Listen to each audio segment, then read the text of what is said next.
Hoy estamos con mi amigo Tomás. Tomás también es de Trinidad y Tobago y tiene una historia muy interesante con el español. No sé si hablas Sí, también otros idiomas, pero yo sé que hablas muy bien el español. Dinos un poco de ti y de tu viaje también con el español.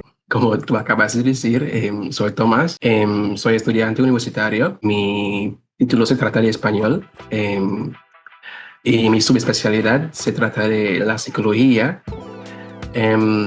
Mi experiencia con el español, eh, bueno, empezó con el Plaza Sésamo, en inglés decimos Sesame Street, el Plaza Sésamo.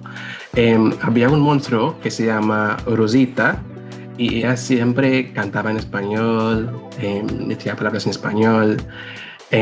Y cuando yo era pequeño siempre me interesaba, siempre prestaba atención a la televisión para aprender las palabras, música, guitarra, palabras muy básicas. Un día mi hermano mayor ya asistía a la escuela secundaria y él me mostró su cuaderno de español y él solo tenía como malas notas en la asignatura. Y yo estaba como, bueno, el español es muy fácil, ¿cómo puedes sacar malas notas en el español? Y él me dijo que, bueno, no es algo fácil, pero sí, yo era más joven, y yo no sabía mucho del idioma. Y bueno, cuando yo hice los exámenes para entrar a la escuela secundaria, yo recuerdo el primer día cuando mi profesora em, entró a la clase y comenzó a hablar español. Ella nos dijo buenos días, ¿cómo están? Y yo estaba como, wow, ella está hablando otro idioma. Y después de ese día me di cuenta de que, bueno, yo quiero enfocarme más en los idiomas, pero más que nada el español. Cuando salieron las notas de CISEC, yo sacaba un sobresaliente, un uno, en el examen y yo estaba como, bueno, yo estaba muy, muy contento. Y también mi profesora me dijo que yo fue el único estudiante para sacar un uno por muchos años en la escuela. Y todavía soy el único estudiante para sacar un uno en español en la escuela. Entonces decidí hacerlo en mi sexto año. Em, y bueno, ahora lo estoy haciendo en la universidad. Yo tengo un amor por el español, un gusto. em, y de hecho me gusta más el español que el inglés. Sí, Es muy interesante que mencionaste también que eras la única persona para sacar un uno, ¿no? Porque sí, normalmente es el caso con las personas que están tomando en serio los idiomas. sí. Entonces, no estoy sorprendido con lo que has mencionado. ¿Cómo piensas que puedes usar psicología en el trabajo que estás haciendo con el español? Normalmente cuando gente me pregunta qué estudio y les digo que estudio el español y la psicología, normalmente siempre tienen una cara muy confundida. Pero la verdad es que la psicología y el español van de mano en mano. Porque a veces, y ya que también trabajo con estudiantes venezolanos en la universidad, la psicología me ha demostrado que la comunicación no solamente se trata de gramática y reglas gramaticales o vocabulario, también se trata de identidad y cómo comunicamos. Y yo tuve la oportunidad de aprender eso a través de la psicología. Entonces, a veces cuando estoy en la clase con los estudiantes, yo puedo entender sus lenguajes corporales mejor. También yo puedo ver cuando hay mucha ansiedad, cuando un estudiante no entiende algo. Y también yo sé cómo, yo sé lidiar mejor con los problemas en la clase y también cuando estoy interpretando, porque a veces mucha gente no tiene la menor idea de que solamente una expresión de la cara te puede decir un montón de cosas. Pero Después de tus estudios, ¿quieres seguir principalmente con el español o quieres seguir con el Principal. psicología, pero quizás teniendo pacientes o personas que hablan el español como parte de Sí, tu trabajo con psicología? sí, uno de mis maestros me ha mencionado eso, que yo puedo ser psicólogo bilingüe o algo así. Pero no, creo que yo quiero enfocarme más en el español, porque sí, aunque la psicología es algo, es un tema bastante divertido, em, se requiere hay mucha lectura, hay muchas teorías. Entonces yo quiero enfocarme más en el español.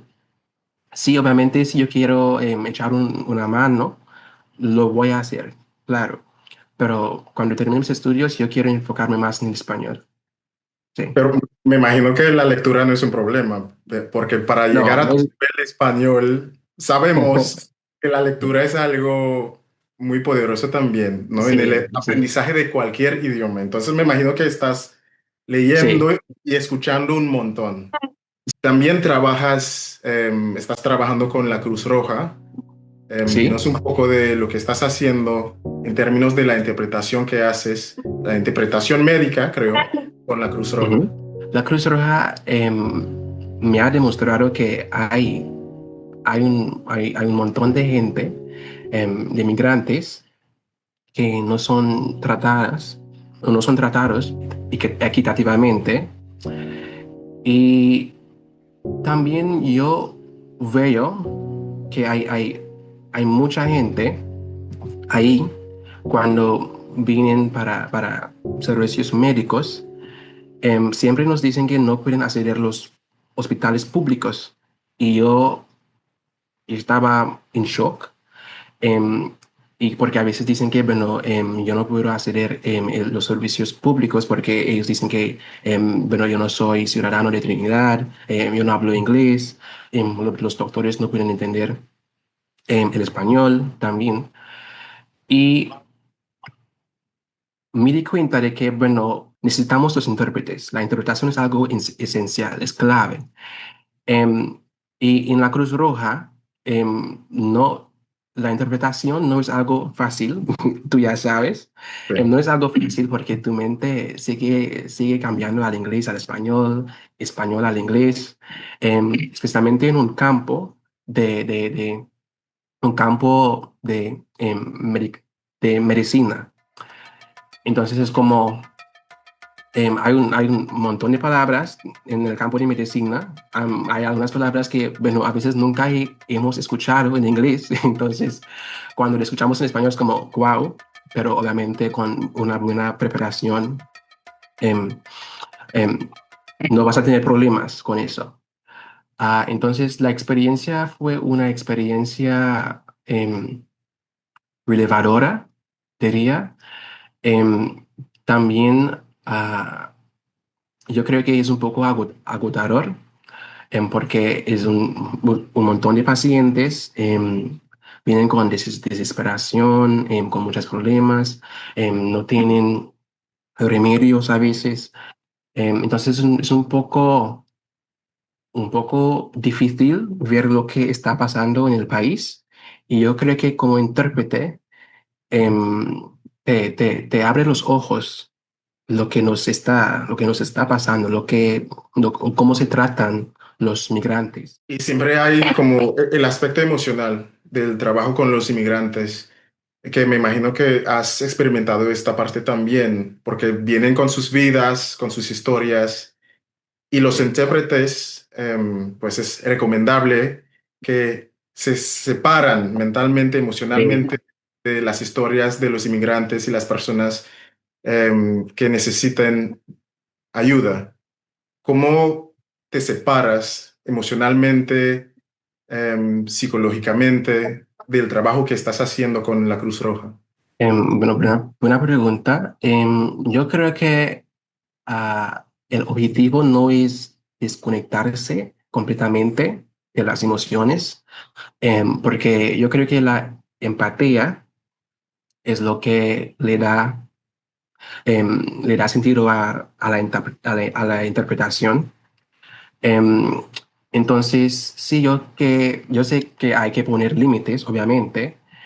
Em, entonces, a veces cuando yo estoy cansadísimo, a veces cuando bueno, me duele la cabeza, cuando estoy interpretando a veces, em, la empatía me motiva y me di cuenta de que, bueno, sí, hay mucha gente que vienen con sus problemas, con sus situaciones, em, pero hay que como tener un buen equilibrio de las cosas que están haciendo. Por ejemplo, lo que hago cuando termine de interpretar, a veces yo hablo con Kerel, es una compañera que trabaja ahí, y desahogamos un poco, em, cómo fue el día, qué vas a hacer mañana, o a veces yo hablo con mi prima, y siempre trato de como desahogarme, no enfocarme mucho en lo que acabo, perdón, de escuchar de los pacientes. Sí, esa es mi estrategia. Quizás la pregunta más difícil de hoy, que como sabemos, estamos en una región, en un mundo con Ujú. una geopolítica muy difícil, muy complicada. ¿Piensas que en el futuro habría más demanda para esta habilidad que tienes ahora como intérprete, como bilingüe? ¿Lo ves así con todos los cambios en el mundo? Porque hay dos cosas, ¿no? Hay un movimiento de los Estados Unidos fuera del acceso para todos, acceso lingüístico para todos, pero también hay más conflictos. El lenguaje o la interpretación va a, la necesidad de la interpretación va a seguir aumentando. Y sí, tú y yo sabemos que, bueno, en Venezuela fue bombardeado de Trump, em, pero también yo veo como, yo sé que va a haber cambios. Entonces, en términos em, del comercio, también con encuentros diplomáticos, yo creo que Venezuela, ya que tienen bueno, una nueva gobernante, van a necesitar fortalecer más lazos en el extranjero y también con su vecino, nosotros, en Trinidad. Em, entonces ya que bueno, el Venezuela es un país español hablante y en Trinidad hablamos aquí inglés como el idioma principal. ah, yo creo que vamos a necesitar los intérpretes porque los intérpretes literalmente son los héroes. Es que rompemos las barreras idiomáticas.